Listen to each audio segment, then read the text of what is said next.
Hey everyone, Anthony Fantano here, internet's busiest music nerd. I hope you're doing well. Thank you for clicking on this video because it's on a very important topic, not quite the usual drama and silliness that we cover on this channel. This is a union and a music industry type video that I hope sheds some light on a very strange and unsettling viral moment from this past week. There are less than 50 of us at YouTube Music, and we're taking on two of the largest corporations in the world. So to be supported by the city of Austen and also our allies in the labor community, give us the motivation to keep this fight going. Not to interrupt, but they just laid us all off. Oh. Yeah, they just laid us all off. I guess we just all Our got jobs are ended today, effective immediately. Wow.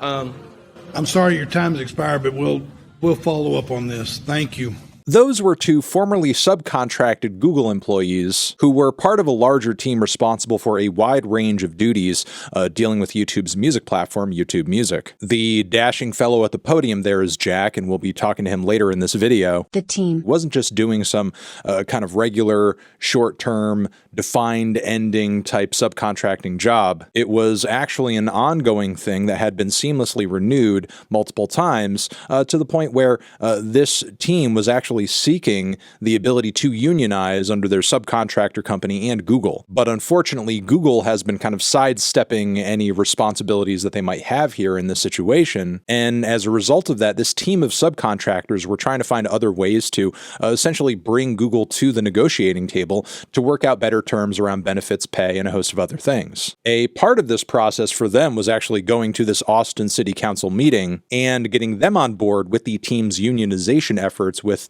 an eventual vote down the road, a vote that Google tried to delay, mind you. In lieu of this city council vote, Jack was up there making his case for the team's union efforts, and Google's response to this was to fire the entire team literally right then and there. Now, I could go on about how preposterous and ridiculous this is, as I have in multiple videos on this channel where we talk about union efforts behind a lot of our favorite music sites, Bandcamp being a prime example. But in this case, Jack Benedict and his coworker Ian Flores actually reached out to me for a conversation around this topic. And I figured it would be even better to sort of hear it straight from the subcontracted horse's mouth. So for further insight into this issue, here's me talking with Jack and Ian. Okay, so like I said, here we have Ian Flores and Jack Benedict of the recently laid off YouTube music team. Just to kind of get into it, Google quickly responded to a lot of the articles and discussion around this, and their sort of sidestep around this issue publicly has been, you guys aren't officially Google employees and that you're sort of subcontracted through, another company, Cognizant. What do you guys have to say to that, response from the company to your unionization efforts and this firing? Yeah, I think Google has been sticking to the same message, but we won the joint employer case. The National Labor Relations Board, I think it was last April, ruled that Google and Cognizant were in fact joint employers, meaning they had equal responsibility to come to the bargaining table. They had equal responsibility over our working conditions in terms of employment.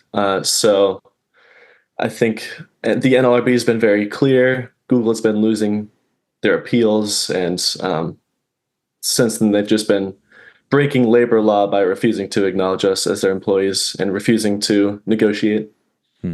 Yeah, it seems like a lot of their narrative spinning around this whole issue is just, again, acting like it's a subcontractor thing and pretending as if their association between you guys and YouTube Music has not really been that long. From what I understand, like this contract's been going on for a while, this work employment agreement. Yeah, absolutely. I would even add to that too. In previous years, our contract has been renewed pretty seamlessly, like in ways where we didn't even realize it was renewed. And so with traditional contract work, there's usually some sort of finite ending to the contract.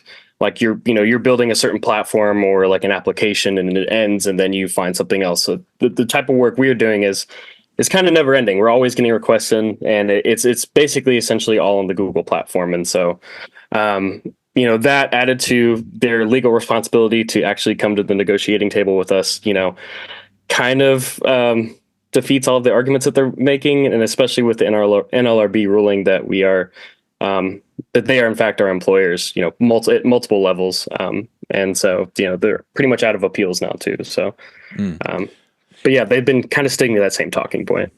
Is there a reason that you think this decision came down exactly like during this moment, during this Austin City Council meeting? Is there something that their decision as a result of this would have forced their hand at doing that, would have put them in this position where they acted sort of rash and did this sort of layoff of the whole team? Absolutely. I think I'm not sure how many of the news articles cover it, but I was there with my coworker Katie. We were trying to speak to Austin City Council for them to pass a resolution saying the city of Austin supports workers and that they urge our employers to negotiate with our union. We had learned that the day before the meeting, someone from Google had reached out to the members of City Council asking them to delay the vote. And when we got there 10 minutes before the meeting, they told us the vote had been delayed until the next meeting a month later. I'm not sure if Google and Cognizant expected us to still be able to speak on the issue, even though it was postponed. But we did. And it just happened to work out where in the 4 minutes that in total Katie and I had to speak, the news dropped. And I think it really backfired on Google and Cognizant that this has really blown up and gotten our story out there and kind of shown how contractors and temps are treated in the tech industry.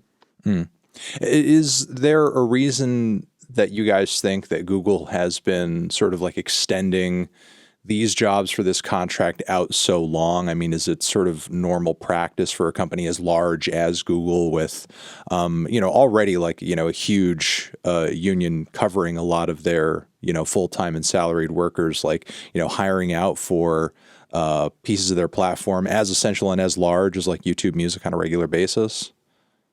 Yeah, absolutely. So it is kind of regular practice, and not just with Google, with multiple other companies where they hire kind of a middleman, the subcontractor. So like Cognizant, in order to do the same type of work that, normal full-time employees normally do. And I remember reading something a few years ago, there was like somewhere over 50% of Google workers are contracted. Around that number. Yeah, something around that. Yeah. Don't quote me too much on that, but it was a few years back.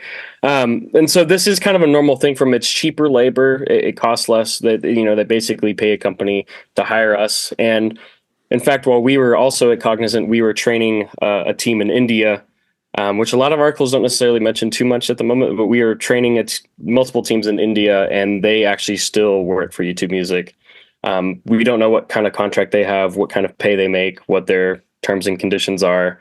But they are still, as far as I know, as of right now, still working on the work that we were doing. So that's also been pretty frustrating to learn about as well within the last week or so. I know that publicly the Alphabet Union has been in support of you guys outside of being vocal about, what's been done here. Is there much else that they can do or are doing, for your cause at this moment? I believe the Alphabet Workers Union, we have our lawyers in the legal system, but as we've seen just with our case and with multiple cases all over the country, the legal system moves very slowly. And I think it might be a while before we see any kind of tangible success, but that doesn't mean we're going to stop fighting for kind of justice over this and for workers' rights. Has any of your actions here, this council meeting, this firing, the ending of the contract, created any tension between, you guys and Cognizant, or have they been pretty much like silent on the whole thing and it's just another contract ending to them? Yeah, I think it's just really another contract into them. There hasn't really been much communication aside from kind of the next steps for us. We're being put on what's called like a bench policy, which is Basically, their way of having us look through jobs on their kind of portal platform kind of situation. But that's really the only extent of communication we've had besides, whatever they say to the press. But there hasn't really been anything that we've had, indirect communication over. So as far as kind of peeling the veil back a little bit on the inner workings of what you guys were doing a bit, like I think just because obviously a lot of music fans are going to watch this and are sort of like curious at it from sort of a YouTube music and streaming perspective. What was sort of the day-to-day activities and responsibilities that you guys had at YouTube Music while you were contracted there? I imagine to kind of reduce it down metaphorically, a lot of what you guys were doing was the glue that sort of like holds a platform like YouTube Music together. What exactly is that glue, and what were you guys doing on the back end to sort of like make it function as smoothly as any other music streaming platform out there? Yeah, we had multiple separate teams that worked on different things. We had a team that specifically focused on the charts of YouTube Music, the trending songs and stuff like that. Our largest team focused on making sure discography, lyrics, that kind of thing were correct, making sure that this song actually belongs to this artist and not some other artist with the same name, which doesn't happen very often with big names. But when you get to smaller artists, there's a lot of overlap with artists who think they might be able to get away with going by their first name, but their name's not Beyonce, their name's Gary, and there's 30 different Garys on one page. And you have to go through and be like, okay, this one's hip hop, this one's K-pop, and what is the actual one I'm looking for here? Ian and I were on the same team.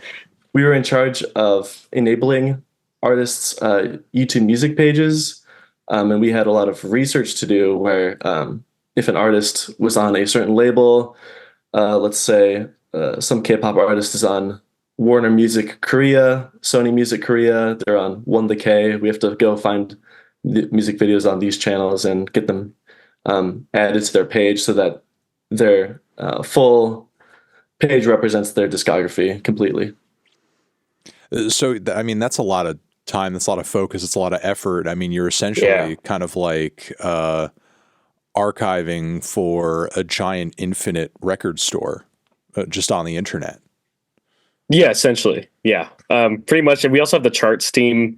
They usually, I would say, they have the kind of busiest job and most stressful job because they, charts are kind of always updating each week. But yeah, there's definitely a ton of different positions that we had within the YouTube Music team. All of them had to have some sort of music industry background and some sort of degree as well within kind of the music industry or somewhere around that. Experience was also considered as good qualification. But again, to mention before, like these aren't necessarily, a lot of people I think have been misinformed when they see, Google workers or YouTube Music workers, is that we are not making a Google salary. Most of us are making about $19 an hour, which, if you know about Austen, is not really the most sustainable salary. At least for right now, it kind of works out to a little bit over $40,000 a year. So, but yeah, in terms of the workflow and stuff, there's all kinds of diverse things that we did within the team. Yeah, there's a substantial lack of benefits too. Again, building on this assumption that tech workers make a ton of money and have these great benefits. We didn't even have paid sick leave. They actually took that away at the end of the pandemic when the CDC declared the pandemic to be over. Our employers told us the 40 hours of paid sick leave was no longer necessary, and we then had to resort to our paid time off whenever we got sick. And multiple instances where people who didn't have enough PTO left had to come into the office with COVID, literally. With COVID, yeah. It was crazy. No, I mean, that's actually kind of demented. A little bit. To put it frankly. When it comes to things like benefits generally, as you're sort of being subcontracted, like who does that usually fall on? It sort of sounds like it's a situation where you're between two parents and collectively they should have a responsibility to you, but they're both kind of shrugging their shoulders and passing the buck or something, you know? I mean, so Cognizant, I mean, this is actually kind of part of their argument is Cognizant provides the benefits, and the paychecks essentially. Yeah. And maybe like onboarding, HR, like kind of that general kind of bare bones part of what an employer does. And that's kind of the argument is that we are in charge of this. So we're your employer. While Google pretty much does everything else. They do the workflow. They actually have terms on which we are doing well, doing not well, with like QA scores and stuff like that. So, but yeah, Cognizant is, to answer your question, Cognizant is in charge of the benefits and the pay, but that's kind of it. And in terms of everything else that we do in the workplace, it's kind of run by Google, or they call it the client. And so that's, the parents are kind of arguing who has the most responsibility a little bit. So, but yeah. Is there anything, as far as in terms of like the Alphabet Workers Union, that they can do to sort of leverage situations like this? I mean, it sort of seems like while obviously their union has sway and has influence within the company, Google's also trying to circumvent that a bit by having so much of their labor being attributed to contracted workers, where there is sort of a middleman and they can kind of like act like, well, we don't really have that much responsibility with these employees and these contracts and so on and so forth, because they're kind of coming by way of another another outlet. Yeah, I think the system of contracting out employees seems it's kind of uncharted territory as far as unions and the legality of that, where almost by design it's to contract out the employees, say that they're not our employees, and when they unionize, deny responsibility for negotiating with them. So, I think we're one of the very first, but we are the first union that went on strike at Google, and I think we're one of the very first contracting unions that's really fighting for this. And I hope what we can do is kind of lay the groundwork and kind of put an end to this system where the workers' rights are just being flat out ignored because of some technicality of, oh, they're not our employees, so we don't have to pay attention to them at all. Does that recent NLRB decision that you mentioned earlier, where it was agreed that there is some kind of like joint responsibility there, does that give you guys any sort of like pathway going forward from here to make a move, legally or by some other I guess like systematic pipeline to actually like make force Google's hand here or make a change long term? Not particularly. I would assume kind of, because at this point, now that we are no longer employees, within the next few weeks, we are actually considered no longer employees. The most we can do is kind of what Jack mentioned is spread influence and try to assist others within the union as much as we can, and try to, again, spread a message of solidarity and, again, just helping others organize their workplace, especially, in tech. Where are these systems of two-tiered systems, essentially. But in terms of legally, the legal system, we do have to wait quite a bit of time to really actually hear any kind of updates on any kind of repercussions that Google will have to endure, and Cognizant. Jack mentioned before that the legal system does take quite a bit of time, especially with the NLRB. They're massively underfunded and understaffed, and so it does take a little bit of time for any kind of results to come through. Yeah, we can hope, but we're seeing right now, because Google is so big and so powerful, they are able to just flat out ignore the NLRB decision. Even upon losing appeals, they decide, oh, we're just going to ignore this and kick the can down the road and see how long we can do that for until we actually have to take responsibility. And we have no idea how long that's going to take. As of right now from here, is there anything that people watching can sort of do for, you and your team's cause as of right now, or just like, is kind of paying attention and supporting you guys and trying to keep a finger generally on the pulse of this, growing issue, the most that can be done? Yeah, absolutely. Sharing the clip, the news articles, really getting the word out is the most we can ask people to do. It's pretty simple to repost a TikTok, retweet, any of those kind of things. While we wait for the legal process to play out, all we can do is kind of keep the public pressure on our employers to turn things around. Ian and Jack, thank you for coming through and just like kind of explaining everything, laying it out, and just making this a bit easier to understand for anybody who's like looking at this from the outside and has a lot of maybe misconceptions about unions, tech, subcontractors, and just YouTube music in general. Yeah, Cool. absolutely. Thank you Yeah, so thanks for much for having letting us. us be here and tell our story. Shout out again to Jack and Ian for coming through and making this conversation happen. Thank you guys, of course, for watching. You're the best. Over here next to my head is another video that you can check out. Hit that up or the link to subscribe to the channel. Anthony Fantano, subcontractors, YouTube music, unionization, forever.